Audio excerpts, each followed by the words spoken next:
Hello YouTube. In the science fiction novel The Lost World by Arthur Conan Doyle, published just over a century ago, it was in 1912, and immediately it became popular and very popular. Professor Challenger's expedition brings a living pterodactyl to Europe as proof of the existence of the lost world, with its prehistoric flora and fauna. Flight of Fancy classic of British literature created a spectacular scene of amazement of skeptics from the scientific world who gathered in the Museum of Natural Science when the winged-toothed creature broke through the museum dome and flew away from England, and scared to death late passerbys who observed it. But you see, in the annals of history, there is recorded evidence of seemingly incredible, impossible encounters with the pterodactyls. One of them actually occurred 3 years after the novel of Conan Doyle's Lost World was published in Russia. And it was like this.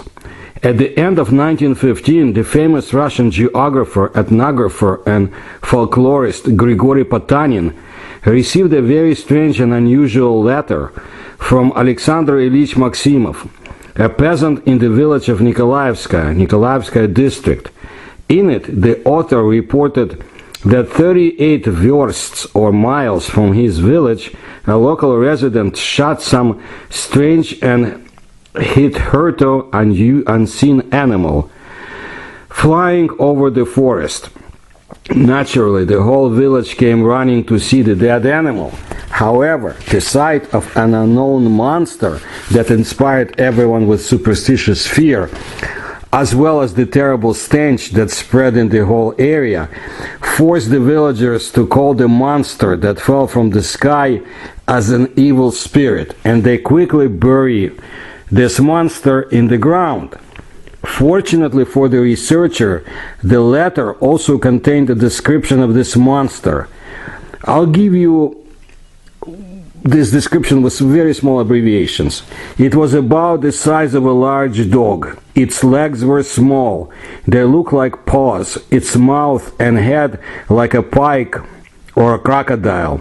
Its wings like a flying squirrel, only very large. Its tail was long, thinner at the end. The color of the skin was black, shiny, and the fur on it was invisible. When it fell to the ground, it opened its mouth, which has a lot of big teeth. The color in the mouth is red. And at the end of the message, the peasant Maximov asked the ethnographer Potanin to explain to him what kind of strange animal his fellow villager had shot. However, the description of the unknown monster baffled the folklore scholar himself. So for clarification, he turned to a friend at the university, Professor Mikhail Dmitrovich Russky, who gave him a lengthy and somewhat ornate answer. If this is not a sick dream or a delirium of fantasy, but in real life, then we must admit that the above description does not apply to any of the animals known in Siberia. Even today, zoologists and paleontologists have clearly identified the unknown monster from the letter given in the description 100 years ago as a pterodactyl. Millions of years ago, they reigned supreme on the planet, and according to scientists, died out long before the appearance of man. Now dinosaurs can only be seen in museums and Hollywood blockbuster movies. But what if people did catch the last of them, or one of the last ones? Now let's move on to another part of Russia. Stavropol is a city located in southern Russia. The Stavropol Museum of Local Lore has an unusual exhibit, the Alanian stone tomb of the 11th century. It has no analogues anywhere in the world.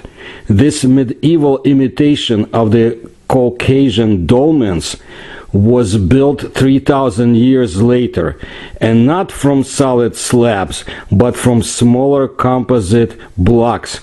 The dolmens are very unusual structures in the Caucasus Mountains, and I described them, and there is a whole legend to them about the small-sized people coming from the oceans and building them. That's not important for this video, but I will get more into them as I did before.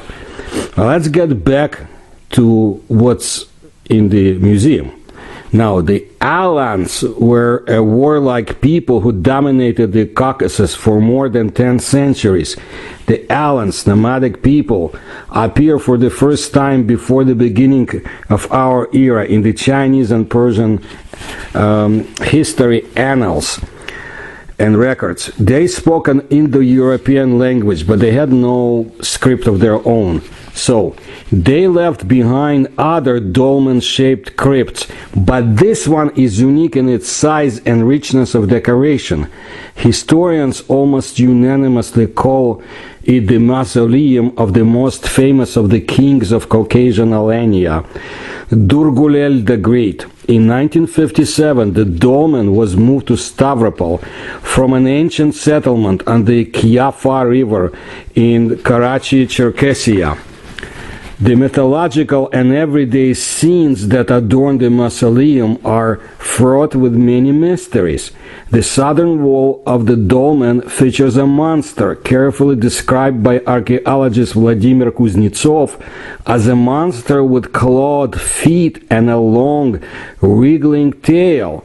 In the open mouth you can see small sharp teeth, a horn on the nose, and 3 rounded ears. Of course, the scientist emphasized, there are no such animals in the fauna of the Caucasus, and it is fantastic. However, upon closer examination, it reveals a sketchy but quite recognizable appearance of an herbivorous dinosaur or plant-eating dinosaur, a low-set large skull with a short horn on the nose, a distinctive collar above the neck which can really be mistaken for 3 rounded ears, powerful 3-toed limbs arched back turning into a massive tail. In short, the mysterious creature on the Kyafa tomb bears a detailed resemblance to Triceratops. The dinosaur is surrounded by warriors, as if the extinct giants lived here at the same time as people.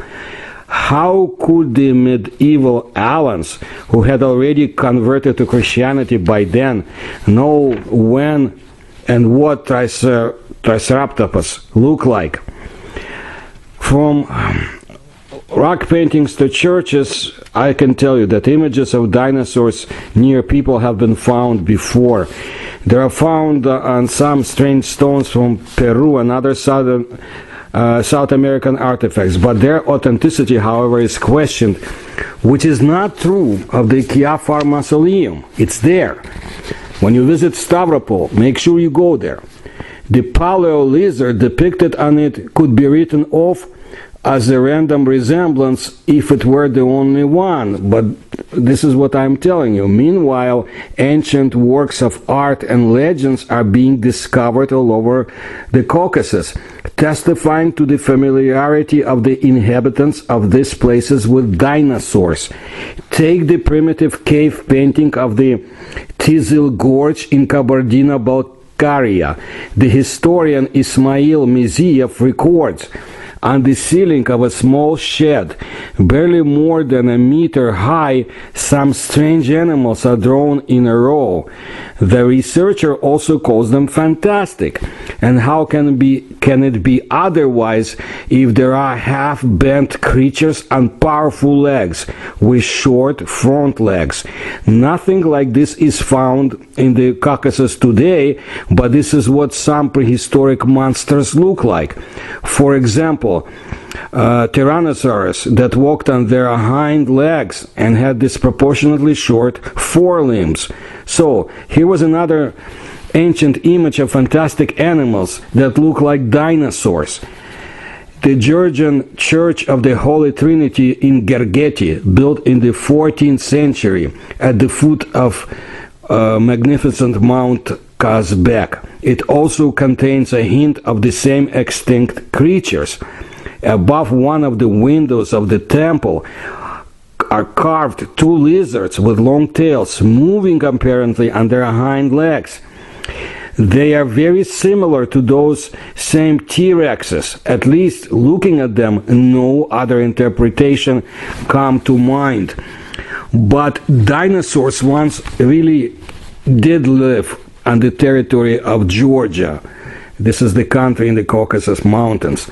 In 2010, in the Abasha River Gorge, a paleontological expedition found well-preserved traces of two of them that lived 100 million years ago. One print was made by a large plant-eating lizard, herbivorous lizard, and the other by its smaller carnivorous counterpart. In the fossilized layer of clay, along with traces, were sea urchin shells, which allowed scientists to accurately date the find.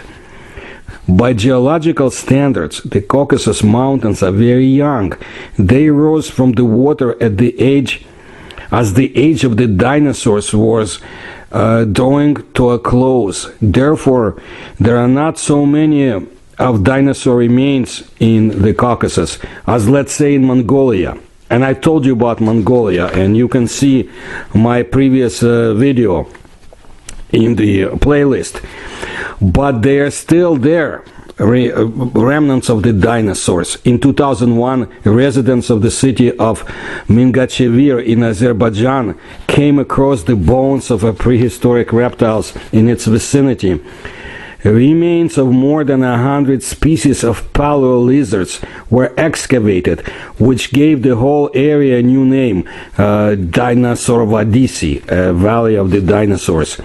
On the other side of the Caucasus Range, in the resort of Kislovodsk, in May of 1990, paleontologists also discovered 3 traces of an ancient lizard, an iguanodon, of excellent preservation.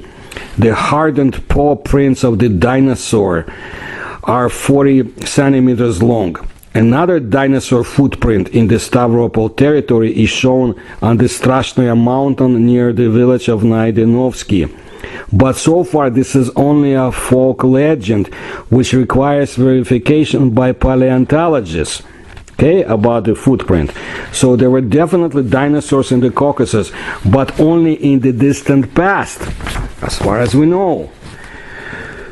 Well, what about the historical era when people already appeared on the face of the earth? The science of life development denies the very possibility of this. According to data, we missed the dinosaurs by some 65 million years.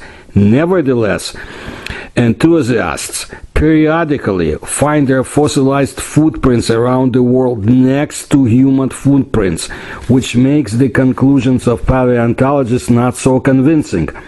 And I presented another video about it, and hopefully I'll do more, so you'll find it in the playlist. And then there was Soviet scientist Pavel Marykovsky. He was a tireless explorer of Kazakhstan and deservedly became the first scientist of the post-Soviet era to be awarded a Polar Star Gold Medal from the World Geographical Community for his contribution to world science. His heritage consists of 90 books. Also, Pavel Marykovsky is known as an artist. He is often referred to as Kazakhstan Rurcla. Unfortunately, most of his paintings disappeared without a trace. He died in 2008, and I really need to speak more about him in my future videos and his very interesting discoveries. Today, I want to state the following. See, this is a paradox. Among the thousands of petroglyphs, ancient rock paintings, found in Kazakhstan by professor of zoology Pavel Ustinovich Marikovsky, there are images of Bigfoot as well as animals very similar to dinosaurs, Diplodocus. So the ancient inhabitants of Kazakhstan's mountain valleys also knew about the existence and appearance of prehistoric animals? Well, it appears to be so. All this is very interesting, and I'm sure we'll be finding more with modern technology. I personally have been always fascinated with the novel of Ivan Yefremov, and you can find out more about him, and you should, in my playlist, where he described the finding of ancient artifact left by visitors from an extraterrestrial intelligent civilization, and how it was done and what was found. It's incredible, but you see, Yefremov knew much more than a regular human being would, and I describe why. And of course, the Soviet security agency, the KGB, was very much interested in him and his hypothesis and findings. So we'll talk more about this subject in future videos, as well as other subjects, UFOs, USOs, paranormal phenomena of Eurasia, Russia, Ukraine, Central Asia, and of course China, never to be forgotten, because a lot of things are happening. If you can support my research, please look at the links in the description, and I ask that you please subscribe, share my videos, and thank you for your attention.